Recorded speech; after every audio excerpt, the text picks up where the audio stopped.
Hi, I'm Whittaker. I'm here today to talk to you about the importance of the opposing forces within the club head and the hands and how they relate to one another during the takeaway.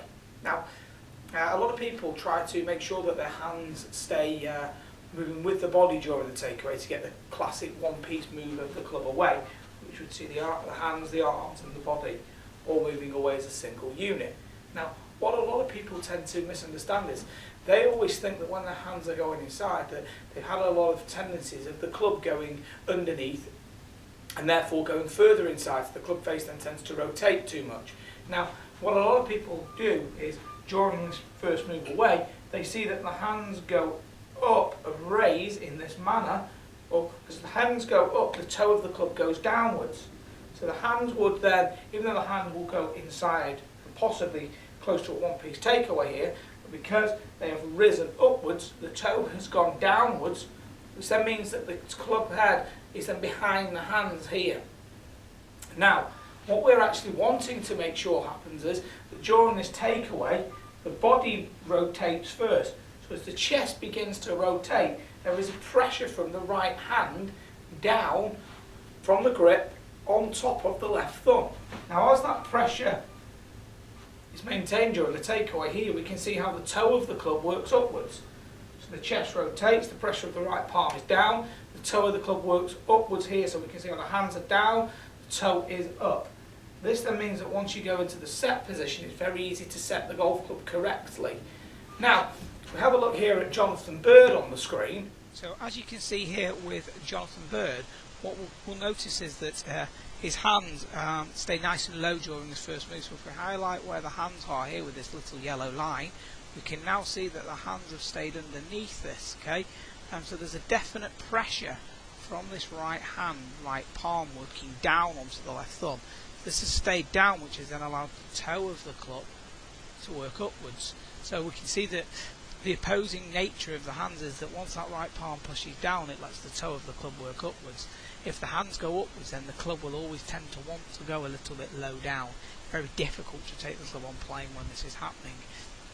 But we can definitely see this here with Jonathan, with the fact that the hands stay low, they move in towards the right leg, and the palm is pushing down. So all the way to the top, that right palm has got some pressure, but we can see at the top how this right elbow is then folded down and is in front of the right hip.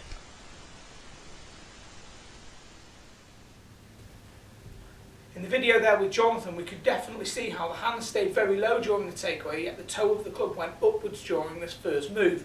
Now this is a key part to that first move, is making sure that those hands do stay low and that the distance between the butt of the club and the thighs is actually reduced from down the line, but on this side-on view here, the distance between the hands and the body maintains the distance. It keeps it exactly the same.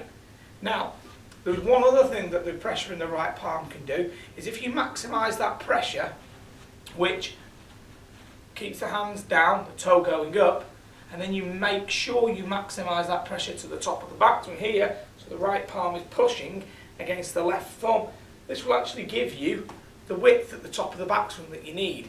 And it's a key element to making sure that the elbow doesn't end up working behind your body. Now if we have a look at Zach Johnson, you can see here with Zach Johnson, what we see during this very first move is that the right hand is pushing down. So the toe of the club is working up a little bit.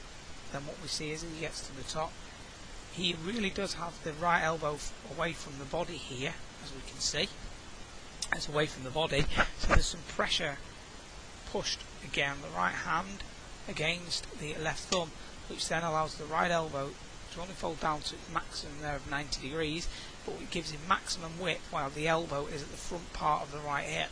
So because it's at the front part or in front of the right hip, it means that it can work forwards in the transition and then stay in front of the hips. So there won't be any chasing of that right arm needed through the ball in order to square the face.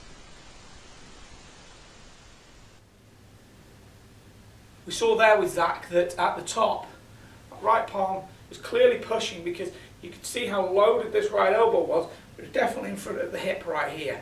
Now the key is that once that elbow is in front there, it makes that downswing and transition a lot easier to achieve. Now the pressure from the right palm serves two purposes. It makes sure that the toe of the club can work upwards during the takeaway, but the hands can stay low and stay underneath the body. And then as we get to the top, that pressure will then give the width and also help to keep the right elbow in front of the hip towards the top of the backswing. This will then make it a lot easier to stop the elbow floating and also maximise width and therefore pressure against the golf club. It's also a great thing for guys who tend to struggle with a bit of an overswing, because the pressure will help to feel like there's a bit of an extensor action of the right arm, slightly pushing against the left thumb. I hope you've enjoyed this brief video about this, a couple of elements here. We're going to be doing more videos as going along about different areas of the swing. If you'd like to hear more from myself, please feel free to visit my website. It's danwhitakergolf.com, or follow me on Twitter, which is dwhitakergolf, or on Facebook. Thanks a lot, and I look forward to speaking with you again very soon.